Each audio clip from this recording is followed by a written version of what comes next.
Hey everybody, we are back for week 4 of our Effects on Violin series. We are talking about impulse responses this week. Impulse responses changed everything for me. Imagine if you could turn this violin tone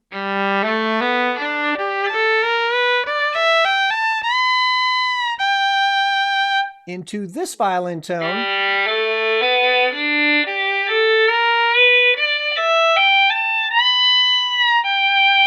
by pushing a button, and it turns out that you can. And it's an impulse response that changed the one into the other. Super simple. In this Effects on Violin series, we are going to hit a different effect each week. We'll talk about what that effect is, how do you control it, what are some examples of uses on strings, and most weeks we are going to have a guest artist who is going to talk to us about how they use that particular effect in their rig. This week, we've got the amazing Andrea Costa from Italy who's going to join us. My interview with him is going to be in a separate video because we got a lot to talk about here. This one's going to be kind of long. So after you're done watching this, I would love for you to pop over and check out my interview with Andrea Costa, where he talks about how he uses IRs to get some amazing sounds out of his violin. And yeah, super cool. In week 1, just to recap, we talked about gain structure. There's a whole video on that. If you don't understand gain structure or know why it's important, please watch that video. The next 2 weeks, we talked about EQ, a bunch of stuff on EQ, and a lot of that EQ stuff from last week was setting up what we're going to talk about today. So if you haven't watched week 3, it's going to be super helpful to understand this video. This week, we're going to be talking about impulse responses. You just heard what you can do with one thing with an impulse response. We'll talk about what they are, how do you use them, where do you get them, can you make your own, all that kind of stuff. So what is an impulse response? It's exactly what it says. It's a response of a system to an impulse. Say you walk into a cathedral and you clap your hands and you hear, it's beautiful. That response, all that part, that is the room responding to the impulse of you clapping your hand.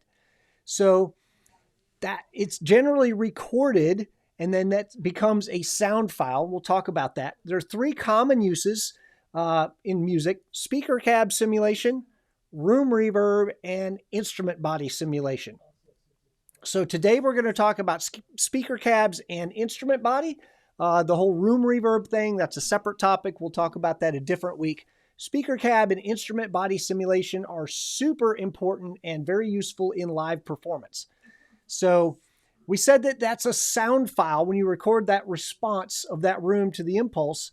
And it's if we record an instrument body or a speaker cabinet impulse, it is very, very short. We're talking tenths of a second. So if you went to play that on your audio player, you would just hear, that's what you hear. You'd be like, I don't know what that was, but okay, not a song. It basically functions as an EQ. And why is that important? Well, if you remember last week, we talked about RTAs and EQs. You can see like the light blue there is an EQ curve with maybe, 3 or 4 points in it. And then the sort of jagged line is an instantaneous snapshot of what a violin sounded like in that second. And if you don't understand this graph, go back and watch last week's video. You will understand it at the end of that.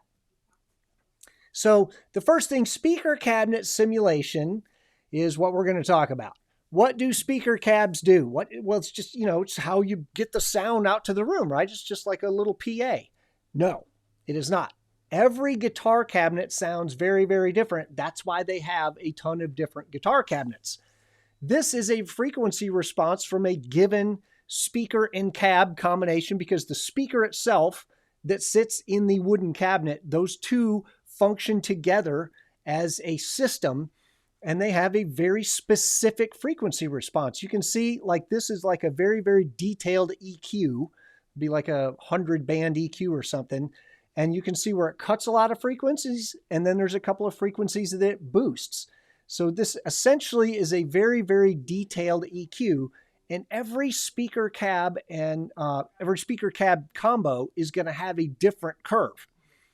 So there's a lot of different possibilities, and they can really tame that sort of electric string sound. I don't know if you've ever plugged your electric violin directly into a set of headphones without any effects in there, and it's really like close. It sounds like it's right in your face, and it's a little much, right? So it can a speaker cab simulator could really tame that sound.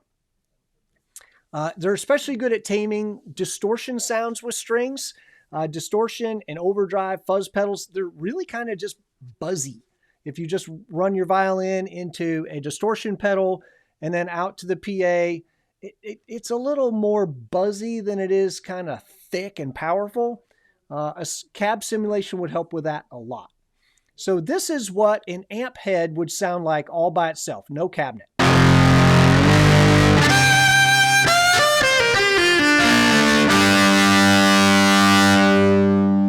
And this is what happens if we add a 4x12 speaker cab.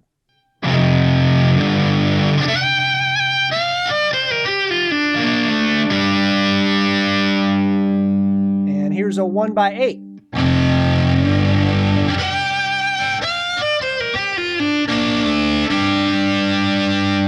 And just for funsies, a 2x15.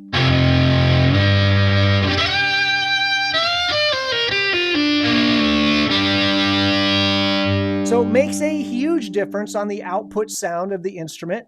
And like I said, it tames a lot of those real kind of buzzy frequencies that we get from just the amp head by itself. Right? It's kind of buzzy. And then we can put a cabinet on there. Right? Makes a huge difference. So if your electric violin is kind of giving you that sound and you want to tame that, using a speaker cab simulator in the form of an IR might be the answer for you, okay? The next thing we're going to talk about is instrument body IRs. Now, remember seeing the RTA readouts last week from the different instruments, and we talked about how the overtones are what helps your ear to hear the difference between a trumpet and a violin and a piano and a viola. Imagine if we could get that really detailed speaker, remember the EQ curve that we saw from the speaker? What if we could get a really detailed EQ like that from a violin? Now, think about what an acoustic violin has that an electric violin doesn't. It's that wooden body. So if we could get the EQ response of the wooden body, could we record the response of a wooden body to a physical impulse? Say we walked into the cathedral and clapped and you hear that big, when you wrap your violin or you pick up your violin, it makes that really distinctive kind of woody just sound to it. Hopefully it doesn't make a sound. That'd be bad. But it has that kind of thunk sound to it when you wrap it with your knuckles. We could record that. And Patrick Gaydecke did this. Dr. Gaydecke is at the University of Manchester in England. And he is the guy behind the V-Sound pedal, which is the acoustic simulator pedal. We used to carry that, and now we are about to carry his new product called the ProCity. I've got one of the early prototypes of that. Really dig that. I think you guys are going to like it. He was able to get some impulse responses from very, very expensive violins, Strads and Guarneris and Rigatonis and a bunch of very expensive instruments. And this is what one of those would look like. This is an EQ curve from a violin body. So there are a couple of different ways you can make these. One of those we talked about, you can literally just hit the violin and record the thump. I've done that. The other way is to make what they call a custom IR. And this is what Andrea uses. And you'll hear more about this in the video that I interview him. But they record an acoustic violin, they record an electric violin, and they sort of use math to calculate the difference between those two. That generates an EQ curve, and that becomes your custom IR. So again, this IR is a WAV file. You can edit it. You could actually, if you wanted to, if you play extended range like I do, you could get a violin body impulse response that's a WAV file, put it in your DAW on channel 1, and then you could take a cello body impulse response, put that on channel 2, do a little bit of crossover magic between the two of those, blend them, and then you could have an IR that is a violin body and a cello body all in one. Hoo, hoo, hoo. I do that. It sounds really nice, and it made a huge difference for me. Now, okay, I get it, Matt. I'm convinced I want an IR. How do I do this? Well, you're going to need an impulse response convolver. It sounds very, very complicated. It's not. Well, it is, but it's not for you. So a plug-in for your DAW, if you want to do this in your recording software on Logic, it's called Space Designer.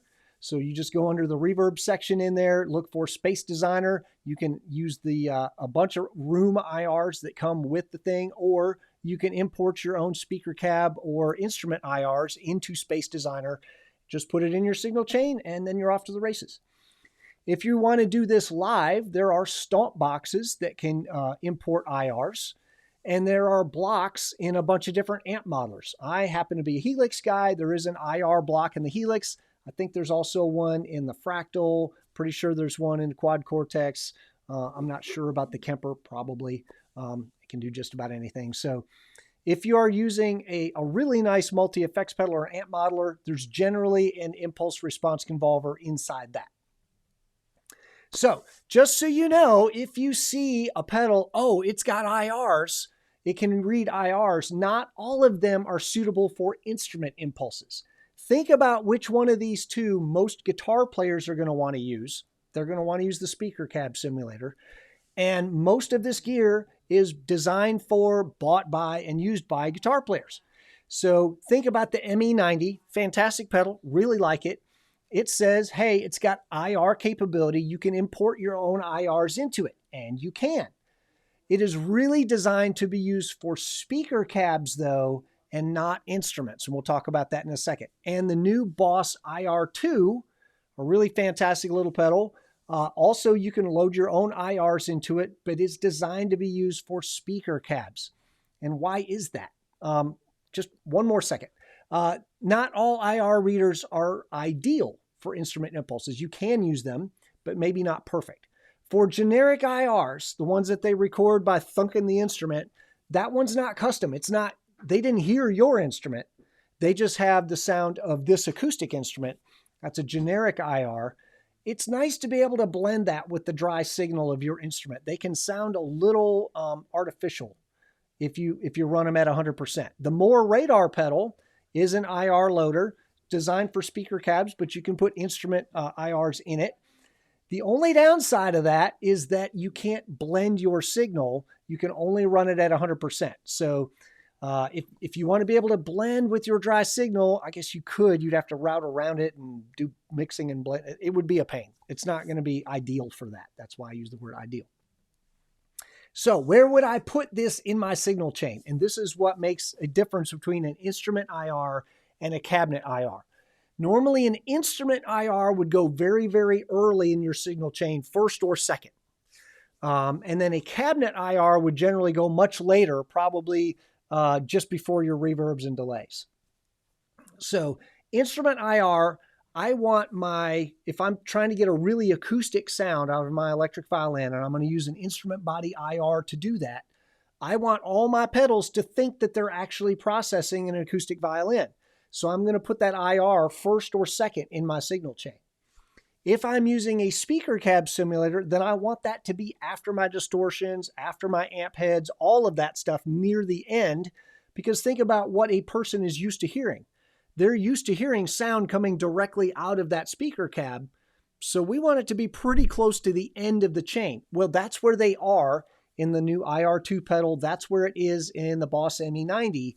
The IR simulator or the IR reader is all the way at the end of the chain. So if you try to put your instrument body in there, it kind of works, but then all of your processing is done on an electric signal, and then it tries to convert all that to an acoustic sound, and it's possible, it's just not ideal. So you can experiment. You can move your IR around in your signal chain. I've actually found an instance where I was building a sound that I actually put my violin body IR after an amp model. And it sounds great. I love it. So possible, just maybe not ideal. So ideally, in most circumstances, I would put my instrument IR early, my cabinet IR late. Okay. Again, we heard this at the beginning of the video, but here is a raw Yamaha SV200 all by itself.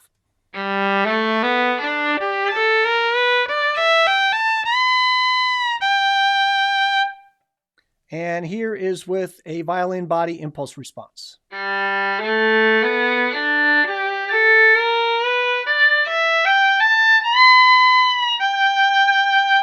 And here's a different impulse response.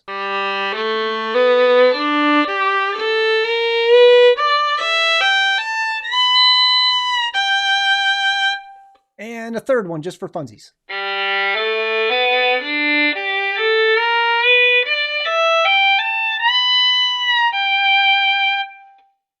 All right, so hopefully you know a lot more about IRs than you did 13 minutes ago. You know how to do all this stuff, put them in there. Oh, about where to get them. You can record your own. You can set up a mic and wrap your violin and trim the audio and do all that. That's the thing that can be done. That's how I got one of my IRs.